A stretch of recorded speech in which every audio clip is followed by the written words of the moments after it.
Сейчас мы достаем это. Все. Вот она на мешке привязана к палке. Потому что часто по избушкам переезжаем мы. От избушки к избушке на буранах.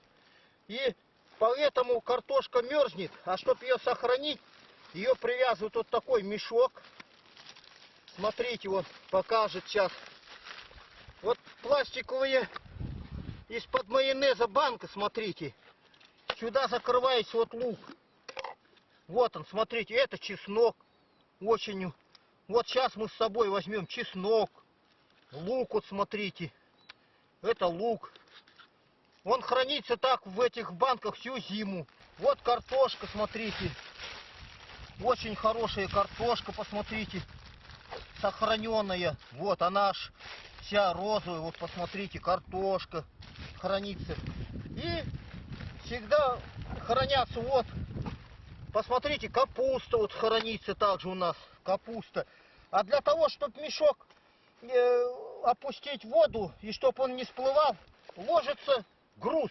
Вот такой вот камень. При температуре плюс 4 градуса Цельсия или 0 градусов угара по белорусской температурной шкале угара, да, биологические процессы очень сильно замедляются. Поэтому на дне пресноводного водоема, ну, на дне озер, да, там зимой падают в спячку, нам хорошо известно караси, вальяны, лягушки, ну, водная живность, да.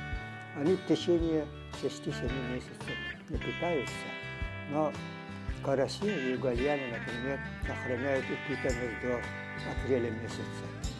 Опасность вот, длительного хранения овощей на дне водоема или в воде, да, заключается в том, что там происходит, если говорить научным языком, анаэробиоз. А в данном случае, если не хватает кислорода, то происходит так называемый гликолиз. И продуктом гликолиза является этанол, или нам хорошо известный алкоголь. Да? Вот. Но вот охотники, они хранят ненадолго. Вот нашего опыта, допустим, я проводил опыты по хранению картофеля на дне озера. Да? Я хранил в течение 30 дней.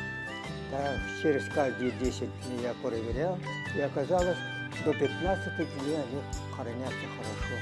А потом вот накапливается алкоголь, и клетки ткани картофеля начинают отмирать, и образуется большое количество сахара, и во-вторых, накапливается спирт в большом количестве. Поэтому становится